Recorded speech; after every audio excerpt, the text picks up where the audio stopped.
Hey, my name is Jeremy. This is the Iron Deck, and tonight we are going to finally talk about EDH. I am here with Peter. Hello, everybody. And we're here with our resident EDH expert, Nate. Howdy, everyone. You can see behind Nate, he's got a bunch of sweet cards going on. He's going to be our gateway into Commander and teach us everything we need to know from me, a legacy player, and Peter, a modern legacy explorer. We're gonna drag you. No, don't bring up explorer. That's a touchy subject. But yeah, Nate's going to help us get down into the muck of Commander.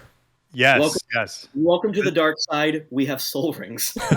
we're excited. I mean, yes. Jeremy and I have been collecting for a long time. We have quite a good card base, and there's a lot of times we're looking at these cards and we say, oh, well, maybe one day we'll play Commander. And I think it's about time. It hasn't happened yet. Yeah, so it's about time.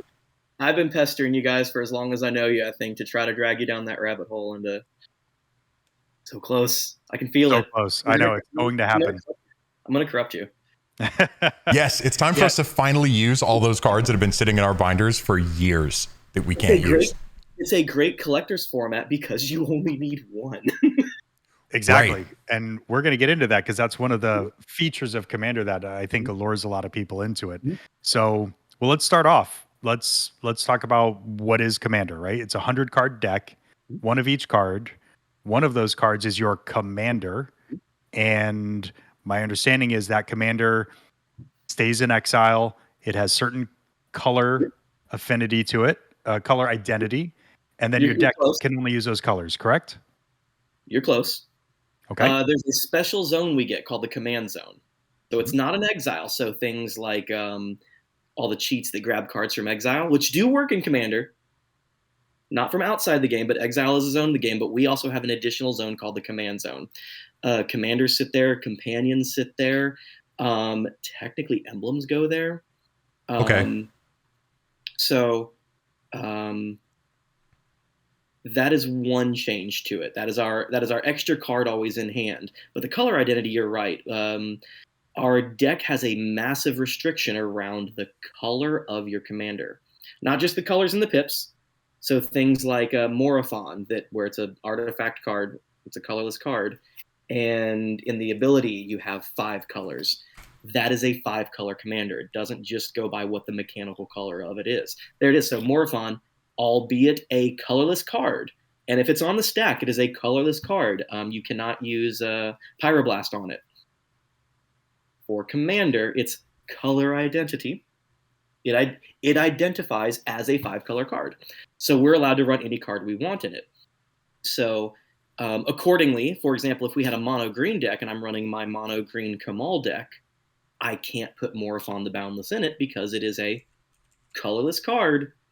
Its color identity is a 5-color color identity, so we can't run it in there. Same thing with Hex Parasite. That's a fun one. There's a lot of people that will sit down with a blue and green deck and they put down Hex Parasite. That is technically a black card as far as Commander is concerned. Okay. Because it has Phyrexia mana in its ability. Yep. Or you can pay black. Exactly. So Phyrexian, weird rules lawyering. The Phyrexian mana symbol is a black mana symbol. It's a version of a black mana symbol, so it counts as its black color identity. Reminder text doesn't count. So when we look at one good thing is Cryptghast. Cryptghast is great in a mono black deck. That is a big card. It is a lot cheaper than Gauntlet of Might. You notice it has Extort. Yes. Oh. Which has a white color identity in it. Can I run that in a mono black Geth deck? My instinct would be to say no. But my instinct is yes, because it's white or black. Peter's right, but for the wrong reason, so we'll give it. Darn it. Okay, fair enough. That's the story of my life. Blind squirrel finds a nut. It is reminder text, so it is Extort. That is merely reminding you what Extort does. Extort does not have a color identity to it.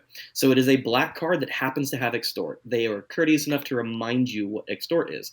So that, and if I'm not mistaken, Trinisphere. There's several printings of Trinisphere, one of which has a reminder text, two of which don't. There. So the master sets, because they're made for draft, a lot of times you'll find they have reminder text. That 3-ball has reminder text that says black on it, right? Yes. Okay. So Extort is only telling us. It is just a reminder. So, but if you look up any of the other printings, some of the other printings don't have the reminder text. So, Masterpiece or something. That's not it. That's not it. Oh, here we go. Yeah. There you go. Okay. So you can't be like, oh, you can only run the fancy one in non-black. No. Trinisphere is a colorless card. It happens to remind you what it does because it has that black mana symbol on it. Today I learned that today I learned that Extort is always a black or white hybrid. I did not know that.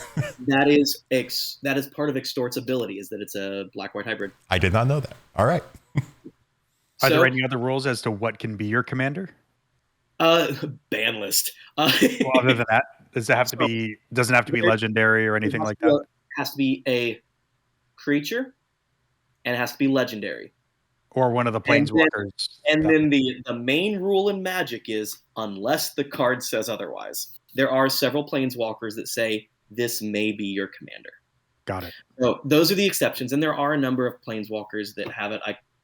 It used to be 5, and then they upped it, and so now it's at some 15 or so that planeswalkers that allow it to be your commander. Actually, my kids, my 9 and my 11-year-old, run Will and Rowan Kenrith that are male-female twin planeswalkers in the lore. So once again, a commander flavor. We care about the flavor more than winning. My 2 kids have twin decks. Will and Rowan Kenrith. Actually, leave that picture there because this will explain one other thing. So those 2 planeswalkers, she has a mono red deck, he has a mono blue deck, and they built the deck. We built the decks around it for them, and there's some crazy bling in there. There's some fun stuff in there, but it's mono, and I feel that I lean toward mono as commander. I think it's more flavorful and you can have more fun with it. I don't like 5-color commander personally, and I built those 2 decks for them. And the next year, Kenrith, the white card you see there, it's a mono white card in the rules of the game, but according to Commander, it has 5 activated abilities with 5 colors. It is a 5-color commander. And as much as I don't care for 5-color decks, my friends are like, oh, now you have to do it. You have to do it. And so I kind of got dared to do it. And I built a dad deck to go with the 2 kids' decks that go along with it. But there's an example of a white card on the board, on the battlefield. It's a white card. On the stack, it's a white card. Building your deck construction, it is a 5-color card. Interesting. And that's different from Legacy and these other formats, because if you did play this, you couldn't pyroblast it because it's not in the regular rules of Magic. Well, that's not considered color identity. In the game, it's still a white card. Correct. So you still can't pyroblast it. You couldn't blue elemental blast it either, because it is on the stack white. We have a deck construction rule, and that's when all of this color identity comes into play. And it sounds like crazy complicated. It only comes up with a few hybrid cards, and everyone sat down with someone. Everyone has sat down and been like, oh, here's this. And they go to play their deck, and they're like, I'm going to build an artifact deck. It's mono black artifacts, and they'll play Spellskite. And Spellskite is a great card, but it is not a black card. Spellskite is blue for Commander. We're going to be accepting here. It identifies as blue. Its color identity when you're building the deck is blue. Even though it also has Phyrexian mana, so would it technically be black and blue? No, Phyrexian is always the color it is. So there's 5 Phyrexian mana pips. Okay. So there's 10 different mana pips that are one color, and the Phyrexians are one of those. Got it. And now we have the 2 color ones, but that is a blue card. So you cannot run that in a deck where your commander doesn't have blue in its identity. I can run it in Kenrith because Kenrith, albeit a white card, It is a 5-color commander. Has the blue. Run that because it has blue. But I could not run it. So in my Will and Rowan, the 2 kid decks, one is blue, one is red, I can run it in the Will deck. I can't run it in the Rowan deck. It is a colorless card. It is an artifact. It cannot be red elemental blasted because it is not blue. Deck construction rules are a little bit different. Okay. So it's all about the deck construction. It goes a little bit easier when you think about it as, here's a card I really like, what can I put in it, versus here's all the cards I want. What commander breaks it the best? So when you think of any legendary, I'm going to lean toward Reese the Redeemed. Is like kind of probably my favorite legendary because it was the first card I ever got. It's a green-white hybrid, and it's a 1-mana legendary, which was a huge deal. There weren't many of them, and there's still not many of them. But it's a 1-mana 1/1. It's okay. They're just elves. He's a hybrid. So everyone has their favorite legendary. So you grab the legendary you like, and you look at that card, and you're like, okay, what colors is it? When you do it that way, it's a little bit easier. Look at Kenrith and be like, oh, it's 5 colors. I can put all the junk in there. This is, you're like, ooh, it's green and white. It's elves. You know it's going to be green. But I can throw some white stuff in there. You could build it mono green. You could build it with all forests. You could build it with just like you would if it was mono green. It doesn't have to be white. Alternatively, you could build it mono white. And you if that's something you wanted to do, right? One of my friends, I like to help people build some decks because I build decks a little bit differently than people. And one of my friends is like, I want to build a Voltron deck. And Voltron is a fun thing in Commander. It's something you can't really do in any other format. Voltron, you're like, I want one thing and I want it to be huge. And they did Rograk. And Rograk was printed in Commander Legends. It is, this is an example of, it is a red card. Now that actually does have the red reminder in the legendary line. Things like Pact of Negation used to say Pact of Negation is blue, but then they actually added the mechanic of that little red pip in it.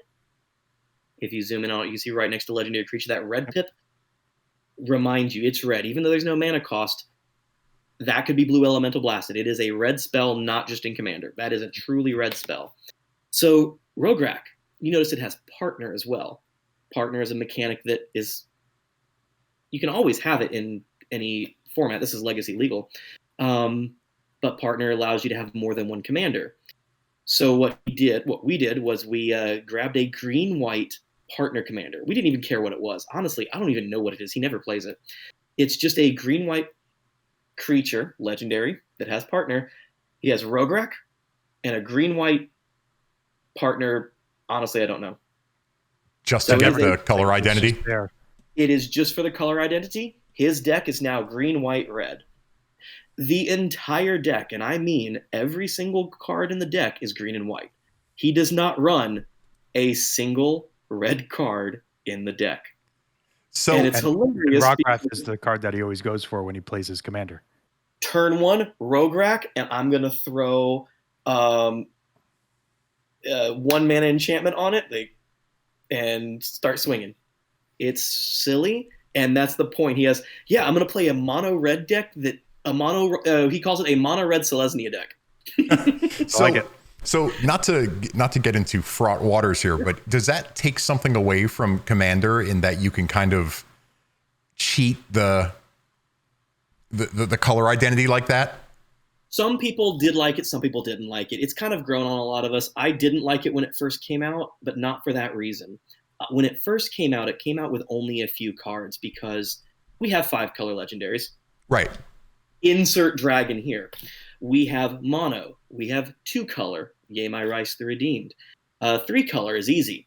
We didn't have 4 color legendaries. Oh, because the Nephilim are not legendary. Nephilim are not, they're commander legal, but they may not be your commander. So for years, what a lot of people did when they wanted a 4-color deck, they would ask for the original Kamigawa Nephilim, which, dope art. People loved them just for the art of it. People would sit down at the table and be like, I have a Nephilim deck. I'm only running it because I want a 4-color commander. And some people would agree to say, like, cool, I'm fine with you running it. They're not good. None of them are great. They're reasonable, but none of them are like busted by any means. So no one usually cared. It was the only way to run a 4-color commander. And then they came out with a commander set where they did all 5. That's where we got the Atraxa, Brea, and all the other ones. Atraxa and Brea are the only ones that matter. Right. That we finally got 4-color legendaries. Well, in that set is where they debuted Partner. So Atraxa is a great example of how to have fun with Commander.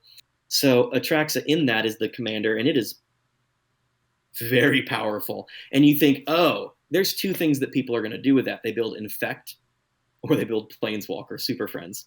And it's really, really good at it. But in the deck, they also had partners, and they had different sets of partners that would allow you to run them as the commander. I didn't care for those. And a lot of people are like, oh, yeah, I want to run them, because all they were value. At least Atraxa is flavorful. There's a whole lore behind it. All of the Praetors gave a little bit of their power to her, except Urabrask, hence why it's not red. She doesn't have red. There's a lot of speculation, like, is that Platinum Angel recurred? And like, you get excited for a lot of this. So she is now updated to be Phyrexian as well, but that's where we got partners. Atraxa is a good deck. You can build it strong and build, I want to build Super Friends, and it's a Planeswalker nightmare. Or you can build it as Infect, and it's a mean Infect deck. I built it as Meogen Tribal, and I literally built it. There's 5 original Meogens. 4 of them are cool. The red one is mean, so I'm like, this is great. The white Meogen, actually, Meogen to Cleansing Winds Cleansing Fire, is the first card where I learned how an activated ability worked. It comes in play with a divinity counter. I use a little silver quarter from 100 years ago as my divinity counters. If you cast it from your hand, so it makes a horrible commander. And if you pull it, boom, it's Wrath of God. Not half bad, technically. Does it? I can't remember if it can't be regenerated or not. No, just destroys. So it's just a Day of Judgment. So you pull the divinity counter, instant speed, Day of Judgment. That card is how I learned how activated abilities work and like the stack worked. And so that card was like, the Meogens are awesome. It's only 8 mana. That's how every commander gets excited. Only 8 mana. We could play this turn 8. And then we realized you can play it turn 1. So I built Atraxa with Meogens. At the time, there were 5 Meogens. The green one, you pull the counter, all creatures from your hand into play. The black one, all opponents discard their hands. The blue ones, you draw a ton of cards. The red one? I'll let you read the red one, Jeremy. You might like the red one. Red always seems to get the short end of the stick on all these things. No, it's not the short. It's the mean end of the stick. Oh, really? Let me see. Oh, yeah. It's an Armageddon. Destroy all lands. Oh, that's rough. Instant speed. Now, wait. Quick commander crash course. You have a commander that proliferates. You can destroy lands at instant speed. Boom, boom, boom, boom, boom. You don't pull the first counter. You pull the proliferated one. It puts another divinity counter on it. But Atraxa is blue, white, black, green. Right. I didn't run the mean one, thankfully. So you can run it. So you sit down with Atraxa and you're like, oh my god, he's running Infect. Oh my god, he's running Planeswalkers. No, I'm running Meogen Tribal. How many are there? 4. And it worked. Like and the win cons of the deck actually revolved around the Meogens. But that's the appeal, right? That we're looking at is that I'm never going to be able to play a Meogen in any competitive constructed format. No. And there are cards that, and I play other formats as well. I do, and just for everyone watching, I play Legacy, and I play Legacy a lot. That's actually my big tournament format. I'll travel for Legacy and everything. I play Modern, but I only play Modern just to mess with Modern players. And I also play... Let's be real. You play Legacy to mess with Legacy players, too. In all fairness. And I've actually had someone sit down when we were playing Legacy, because I said, I play Commander. And I'm like, this is why Commander players aren't allowed to play other formats. And he looked at me, and he was a show and tell player. So he was an awful, awful person. And he played show and tell. And he did a turn 1 show and tell into Gristlebrand. Not a bad card. I played Shared Fate off of mine. And he's like, okay, I'll activate and draw 7 cards. And I handed him my deck. And he's like, wait, what? Yeah, you already activated. He draws 7 of my cards. He goes, brainstorm. And he goes and brainstorms. I'm like, or he played My Lotus Petal brainstorm. He drew 3 of my cards and he goes to put them back. I'm like, no. You put your hand back. And he put his hand back. He's like, what is this? And then I Toxic Delusion and killed Gristlebrand. His Gristlebrand. And about 12 turns later, I ended up hard casting his Emrakul. And he looks at this. He goes, I've never seen someone to take playing this game not seriously so seriously. And I'm like, that is Commander. We take playing this game not seriously very seriously. I like it. So a little addendum to that. I think it was Orlando was after Seattle where you played the Shared Fate deck, right? Yes. I ran into, I saw Nate there, and there was somebody that knew him from the other GP or whatever it's called now, Magic Fest, Magic Land. And he said, that's the Shared Fate guy. Yep. So from across the country, there was somebody that recognized him as the Shared Fate guy. I've gotten it a couple times, and I've had a couple like, whoa, and they're like, oh, I saw that game, and the judge recorded it. So the fun thing about Legacy, and is there are some things in Legacy that you can't do in Commander. For example, my Elf deck runs Emrakul. Emrakul is really banned. The big Emrakul. Aeon's Torn is banned in Commander. Shared Fate does not work in Commander. Well, I mean, it works, but we have 4 people. You'll just draw from someone who actually has a deck that can win. So Emrakul, it's a fun creature, but can you imagine that as your commander? Oh, yes. Yes. I mean, well, that's what people do with what's the second, the Kozilek, right? He's kind of the. Oh my God, I've yet to see a Kozilek deck that has won. It's fun. They're good and like, oh, I'm going to build competitive and this like this. Humility. Yeah. But great. You have an Eldrazi deck. We have 10 mana 1/1s. That's awesome. But the point is, you can get Kozilek out relatively quickly in Commander, which means you could do the same with Emrakul, and then the game's not super fun. Even if it wasn't, you can put it in every black ramp or green ramp deck. Oh, it has no color. Right. So, okay, copy that. It's not. If you want to be silly about it, it's not hard to get infinite mana on turn 2. It can definitely happen. And I know there's people watching like, no, you can be on the possibility. It happens. Let's talk about that.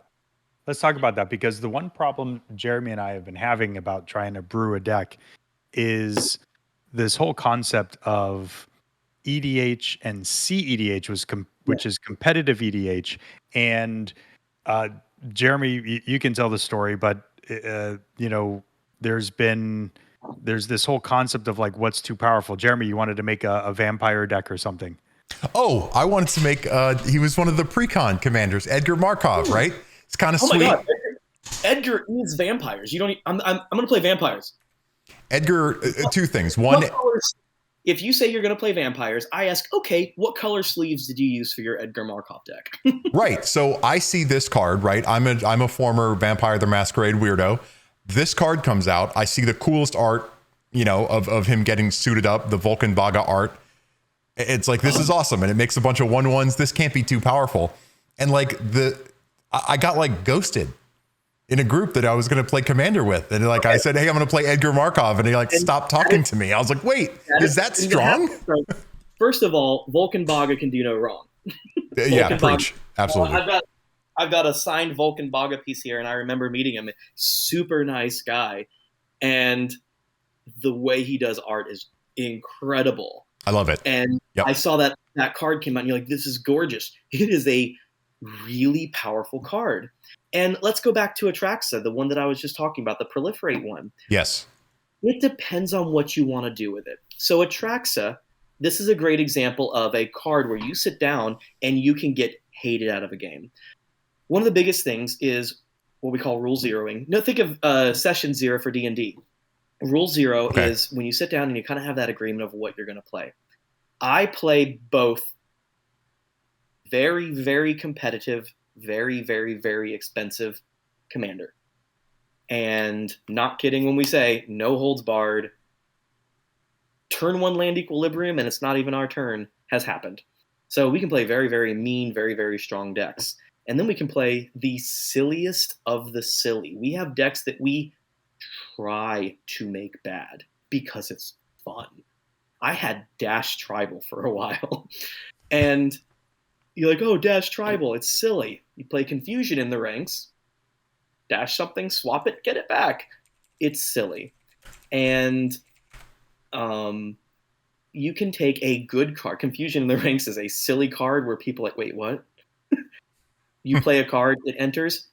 For anyone, you have to swap it with someone else. Flavor, Confusion in the ranks. You're like, okay, so I play Craterhoof, you swap it with someone. When you play Dash, you play a creature and it comes back to your hand. Think Ragavan. You still swap, it still comes back to your hand. So we can play the silliest of the silly, and we can play the biggest of the big. The thing is, when you look at all the legendaries, you look at a legendary like Atraxa. Ooh, Infect. Infect's mean. It can be. It's not awful, but I remember like I had really bad feel bads when I started playing the game, and so it was like Blightsteel, sneak attack,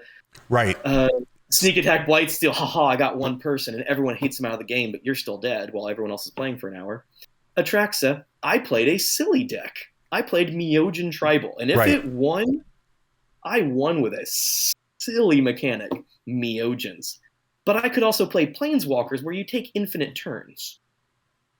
Right. It's rough. It's really rough. So when you sit down with a commander like Atraxa, people are like, wait, we got three choices. We got, you're a bad person. Well, We are. You're a bad person and you're playing one of those decks. You got, oh, you bought the Precon. Is that the Precon? It's straight out of the box. Okay, that's actually a good deck out of the box. Fair. It's not busted, but it is definitely good. And then you got, no, I'm a commander player. I'm doing something stupid. So when you have that conversation, you sit down with a deck like Avacyn. Avacyn is one of my favorite commanders, and I have a painted one that, there she is.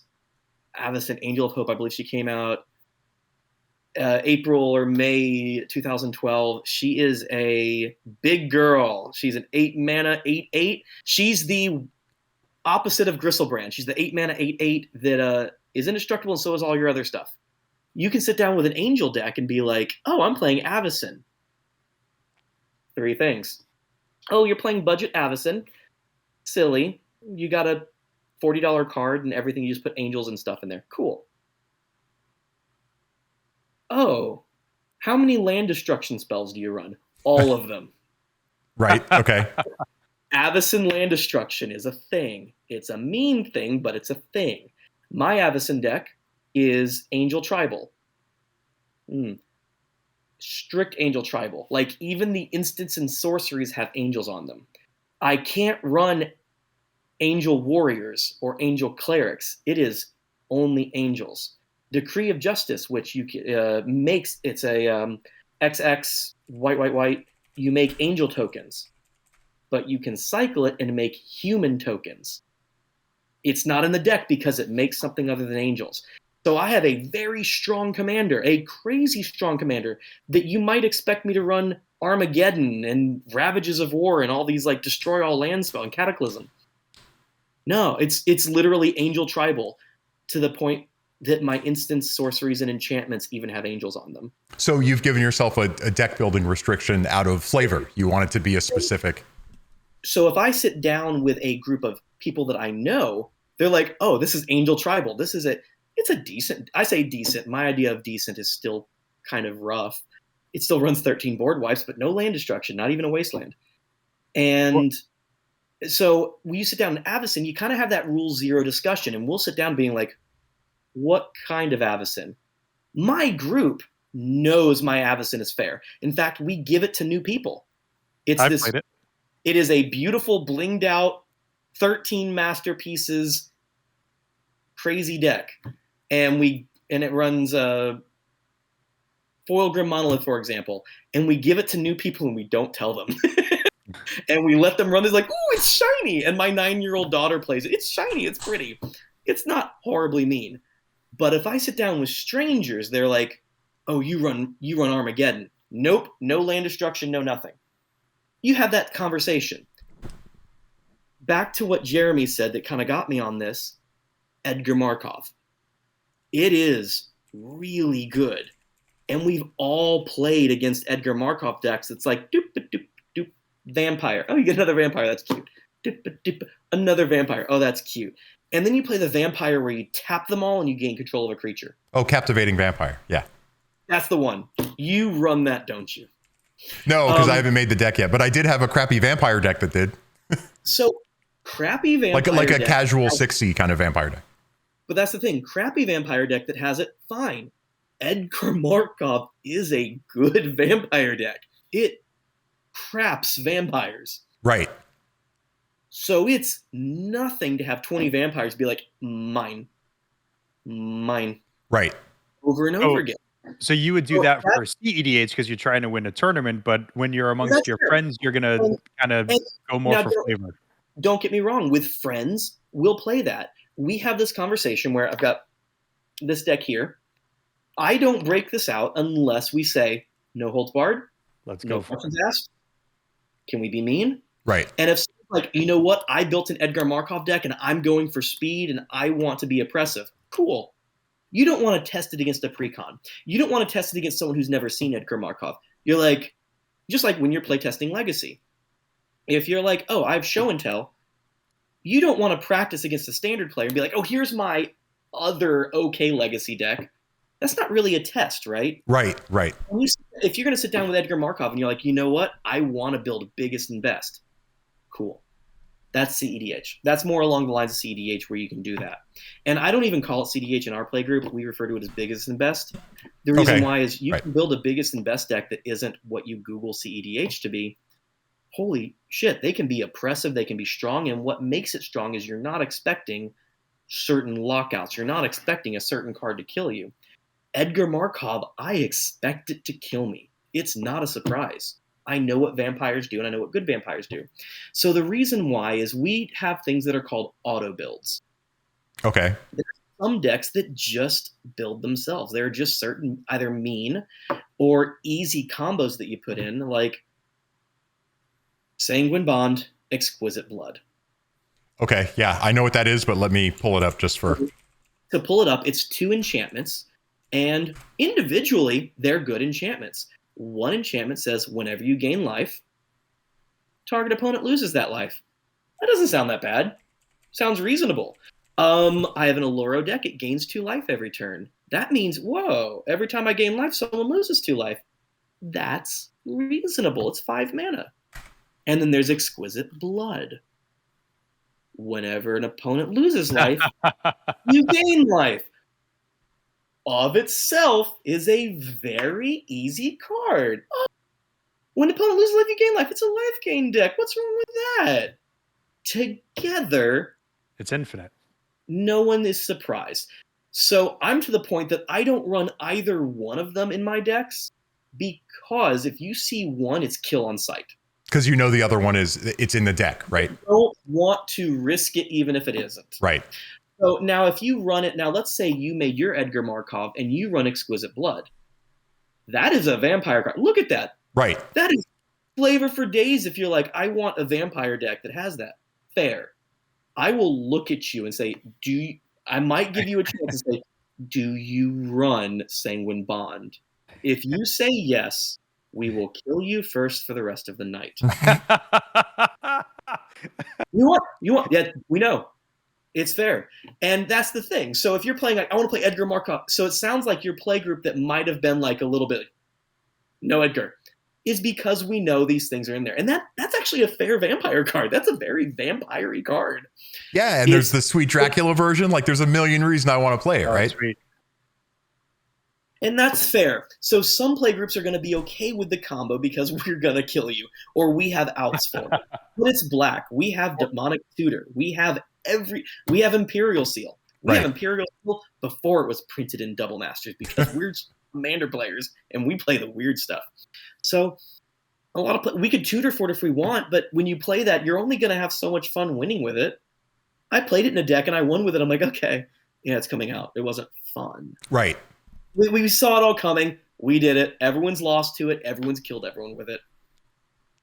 Built a bridge and got over it. Well, so that's the line between CEDH and EDH when you're thinking of like the online discourse about CEDH. It's like any blue-black deck can have Thassa's Oracle and Demonic Consultation in it, right? Like it's just an instant win. Right. When we look at combos like this, like the instant win, let me put it to set the bar for you.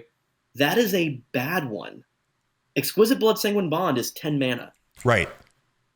We can do much worse with much less. So Thoracle, which is because we don't even want to say its full name, Thassa's Oracle, it's such an easy win con. And that kind of gets onto one of the other contentious topics is the ban list. It has a thing, long story short, if someone plays that, they win the game. They play it, there's another card that happens to get rid of your library. Thassa's Oracle cares about how many cards are in your library. If it happens to be 0, you win the game. And so the combo is Thassa's Oracle, you play Demonic Consultation, you name Divine Intervention or some card that's not in your deck, and mill your deck and you win. Right. You do this in response to the Thassa's trigger. While it's on the stack. Yeah. And here's the thing. A lot of people are like, oh, I'm just going to race to that. And then when we get into the conversation about CDH versus EDH, there is CDH where everyone's on Discord and everyone's like, ooh, I'm going to have a Discord about Razaketh. Razaketh is a creature that has demonic tutor on it, basically. You sacrifice a creature and you can tutor for anything you want. That's not him. People use Razaketh to assemble the Demonic Consultation Thoracle combo. Because what you do is you sacrifice 2 creatures, you grab your 2 winning cards. If anyone tries to interrupt you, you sacrifice another creature and grab Force of Will. Okay, right. You grab an answer for it. I was playing at Command Fest, and I saw a lot of people trying that. And people, I played CDH 3 days in a row, and everyone was playing Thoracle, the Breach Enchantment decks over and over again. Oh yeah, Underworld Breach. We had someone who, after a 2.5-hour game, went to go Thoracle. I had Underworld Breach is another enabler for that. So it's a good card. What it does is it lets you get more good cards. Those good cards win the game. And is there not a time limit for CED? No. Oh. No. We played a 4-hour and 15-minute long CEDH game in Command Fest. Wow. If a 4-hour game ends with Thoracle combo, that is just the biggest bummer. No. Okay. It did not end. That is a bummer. The card, I was using a playmat with the Art of Humility on it. And if anybody's ever played Humility, you know you've called a judge about it in a tournament. I love this art. Can you make that art big? Yes, I can. Called a judge about it, and the judge looked at us, turned around, and walked away jokingly. She was very kind. And this was a judge who had actually been my chaperone for when I played Shared Fate in Toronto. Niagara. And she actually sat with me because the games got so confusing. My playmat was Humility, and some people recognized it, most people did not. And everyone was like, I'm playing a blue, black, white deck. Look at the look in that dragon's eyes. I love it. So Humility is is my second favorite card in the game. It's an old card. It's from Tempest. The artist's name is Phil Foglio, which... Foglio's the stuff. I love it. Both of the Foglios. They're amazing. And so Humility is all creatures lose all abilities and become 1/1s. If you look at the art on it, the art actually references 2 of the big boys from Alpha, and I was not privileged enough to play in Alpha. But you notice there is Ghostly Assassin and Shivan Dragon that are made into marionettes now. They're clumsy little 1/1s.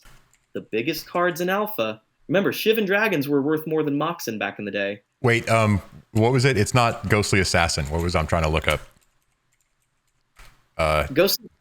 Ghostly Assassin and Shivan Dragon were the 2. I think I don't think it's Ghostly Assassin. I just searched that one. Let's pull the old art of Shivan there. Everyone should know what a Shivan Dragon does.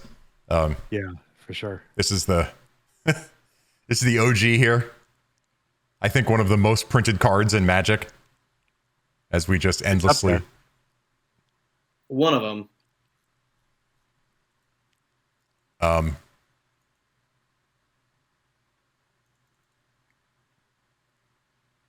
But Humility took two of the oldest yeah. cards in the game and made them 1/1. So even the art is referencing, I'm taking your big boy and making it a 1/1. I kept that on the board for 4 hours in a Thoracle game. And there were 3 players trying to do Thoracle, and I had Humility. Thoracle is an enter the battlefield trigger. It doesn't work. It becomes a 1/1. It loses its ability.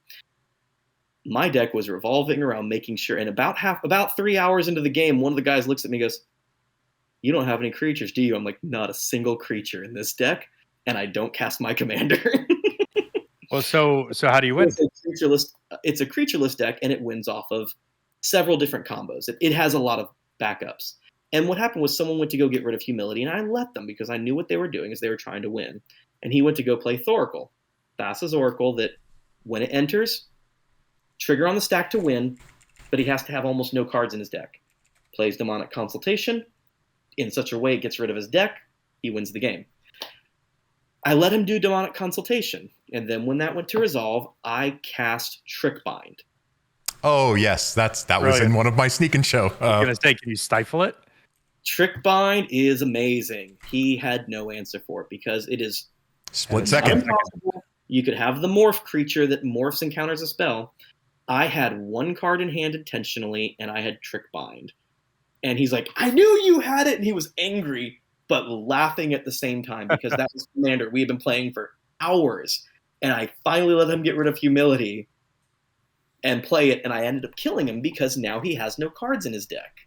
Right. Yeah, as many Doomsday players will tell you, Thassa's Oracle is a double-edged sword. He actually had another guy's Esper Sentinel. And he actually had an Esper Sentinel and a Rhystic Study. Rhystic Studies plays whenever a player casts a spell, you may draw a card. Esper Sentinel says whenever a player plays their first spell of the turn, they may draw a card lest they pay mana equal to its power. But it's not a May. Rhystic Studies a May. Yeah, you didn't. That's not a May. He had stolen another player's Esper Sentinel, and so he had exiled his library. I had gone and Trickbinded. He had both Rhystic Study and Esper Sentinel out. The Esper Sentinels, he says Rhystic Study, I just won't draw. But Esper Sentinel forces you. It forces you, even with Trickbind. He drew it, and he lost that turn. It was a funny game, and that took hours to get to. And that was a CDH game, but otherwise CDH can be everyone playing Thassa's Oracle, but it can also be biggest and best. So I shy away from the term CDH because you can throw a monkey wrench in some CEDH games, CEDH being competitive Elder Dragon Highlander versus Elder Dragon Highlander. Yeah, so that's something we should, people probably know it, but it's worth pointing out, why everyone calls it EDH. So EDH, long story short, was started by guys that wanted to build decks around the Elder Dragons, and Elder Dragon, Highlander. Highlander meaning there's only one. Our format, as we mentioned earlier, you're only allowed 1 card with each name, aside from basic lands. So you could run Nicol Bolas as your commander, your Elder Dragon, and it was a Highlander deck. So some of us still call it EDH, some of us call it Commander. The official Wizard's name is Commander. They're interchangeable. They're the same. It's just one is more of a throwback, one is more of a... It's a hell of a lot easier to explain. Commander, look, army, commander, got it. Right. Well, you see, years ago there were these dragons. Yeah. So there were 4 unplayable dragons and Nicol Bolas back in the day. And CEDH sounds nicer than saying CC for competitive commander. So that's why they CEDH. It's still commander. It's competitive. And I remember I would sit down at the CEDH pods and I would unveil my humility mat. And I'm like, so the C stands for casual, right? And they're like, are you serious? I'm like, yeah, I've never played Magic before. And then I did a turn 1 time twister. And yes, time twister is legal in Commander. The only power 9 that is. The only power 9 that is. So, speaking of which, let's talk about what you can't play, right? So you can't play the other power 8. Obviously, we're not going to go through the whole ban list, but are there any really notable cards? Commander is eternal. And a lot of people don't know what Eternal actually means. A lot of people think that Modern is Eternal. Eternal means we can play every card from every format. I can play Alpha. I can play those media promos where when you bought a book, you bought the book and there was a little coupon in the back, and you cut out the coupon and you sent it in, and they sent you a little card called Mana Crypt. Mana Crypt or Arena. Those are the two. Arena. How much is Arena? You got the price pulled up. How much is Arena?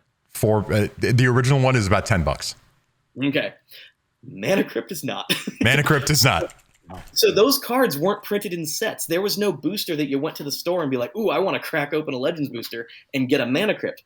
That one there, you bought a book. You bought a novel because Magic's full of stories. You bought your book, and one of them was like, ooh, here's a little coupon. I can mail it in and get a promo. You mailed it in, you got Mana Crypt. It's not legal in any formats.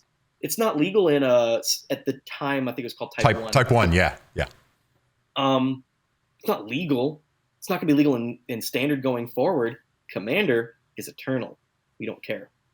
And so there's several Eternal formats. Pauper is an Eternal format. You can play any set ever printed as long as it's common. Legacy, you can play any set ever printed. Commander is the same. You may place any set ever printed.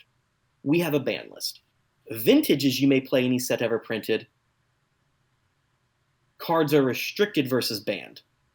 Minus those three. We all know about the three. Right. Vintage is nearly every card is legal except for three.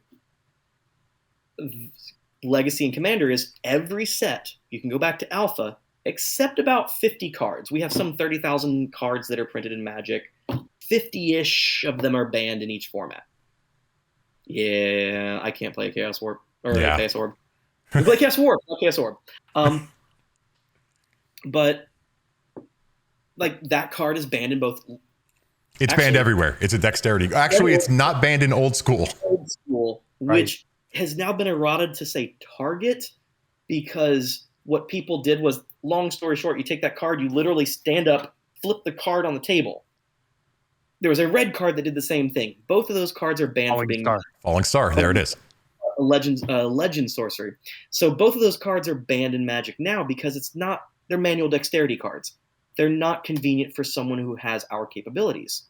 So if someone is not able to stand up and drop it, it says from a height of a foot. Right. Not cool. So we don't play that card. So there's a format called Old School that only runs the old cards. What people did, they used to take the cards and they would start spreading them out, and they would take up the entire table so that you could never hit more than one card. And they realized this is stupid. Let's just say we're targeting a card. And then you have to flip to hit the card you target. And you still have to stand up and flip it. So those two cards are banned for that reason. They're manual dexterity. They're not. Which makes sense. I mean, back in the day, I had a pretty good Chaos Orb flip, but it's just not. It's not a competitive thing, right? Because that's what people do, right? They see a deck and they see me play Chaos Orb, and we had like a house rule that once Chaos Orb hit the table, you couldn't move your cards. But then when you played new cards, you put the land over here, right? You start putting it all over the table, and we're just like, okay, this is dumb. Well, I remember one time you were playing against someone, and they cast something, and they went and they put it on like the bookshelf. Yeah. Off to the side. Put it on the bookshelf. I was like, there's no rule. Yeah. Yes. So, but yes, sorry, we got on a tangent. Right. That card is banned in Legacy, Vintage, and Commander. Yes, you'll see here.